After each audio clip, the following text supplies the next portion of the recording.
LDF തുടർഭരണം നേടിയതിൽ വിളറി പിടിച്ച പ്രതിപക്ഷം ന്യൂനപക്ഷ വർഗീയത സൃഷ്ടിക്കാൻ ശ്രമിക്കുന്ന ജമാഅത്തെ ഇസ്ലാമി, SDPI എന്നിവരെ കൂട്ടുപിടിക്കുകയാണെന്ന് മുഖ്യമന്ത്രി പിണറായി വിജയൻ.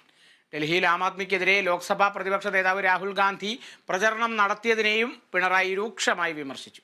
CPIM കോഴിക്കോട് ജില്ലാ സമ്മേളനത്തിന്റെ പ്രതിനിധി സമ്മേളനം വടകരയിൽ ഉദ്ഘാടനം ചെയ്യുകയായിരുന്നു അദ്ദേഹം. LDF സർക്കാരിനെതിരായി ശക്തമായ പ്രചാരവേലകൾ എല്ലാ രാഷ്ട്രീയ മര്യാദകളെയും ലംഘിച്ചുകൊണ്ട് പാർട്ടിക്കെതിരെ വലിയ തോതിലുള്ള ഐക്യനിര രൂപപ്പെടുത്താനുള്ള പ്രവർത്തനങ്ങൾ എല്ലാവരെയും കൂട്ടിച്ചേർക്കാൻ പറ്റുമെന്നാണ് നോക്കുന്നത്. എല്ലാ രാഷ്ട്രീയ മര്യാദകളും ലംഘിച്ചാണ് സംസ്ഥാനത്ത് പ്രതിപക്ഷം പ്രചരണം നടത്തുന്നതെന്ന് മുഖ്യമന്ത്രി കുറ്റപ്പെടുത്തി. BJPക്കെതിരെ അണിനിരക്കാൻ തയ്യാറുള്ളവരെ ഒരുമിപ്പിക്കുന്നതാണ് ഇന്ത്യ മുന്നണി. എന്നാൽ BJPക്കെതിരെ വോട്ടു സമാഹരിക്കുന്നതിന് എതിരായ നിലപാടാണ് കോൺഗ്രസ് സ്വീകരിക്കുന്നതെന്നും മുഖ്യമന്ത്രി വിമർശിച്ചു.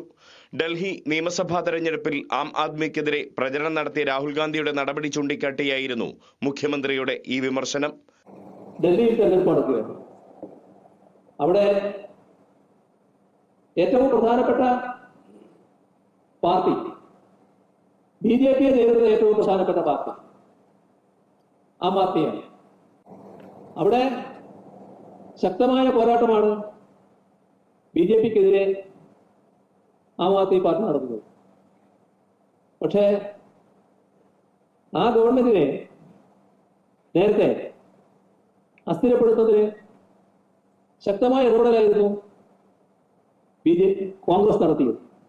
വടകരയിൽ 3 ദിവസങ്ങളിലായാണ് CPIM കോഴിക്കോട് ജില്ലാ സമ്മേളനം നടക്കുന്നത്. CPIM പോളിറ്റ് ബ്യൂറോ അംഗം A. വിജയരാഘവൻ, കേന്ദ്ര കമ്മിറ്റി അംഗങ്ങളായ EP Jayarajan, PK Sreemathi, AK Balan, Elamaram Kareem, P. Sathidevi, LDF convener TP Ramakrishnan, മന്ത്രി PA മുഹമ്മദ് റിയാസ് അടക്കമുള്ള വിവിധ സംസ്ഥാന സെക്രട്ടേറിയറ്റ് അംഗങ്ങൾ തുടങ്ങിയവരും സമ്മേളനത്തിൽ പങ്കെടുക്കുന്നുണ്ട്.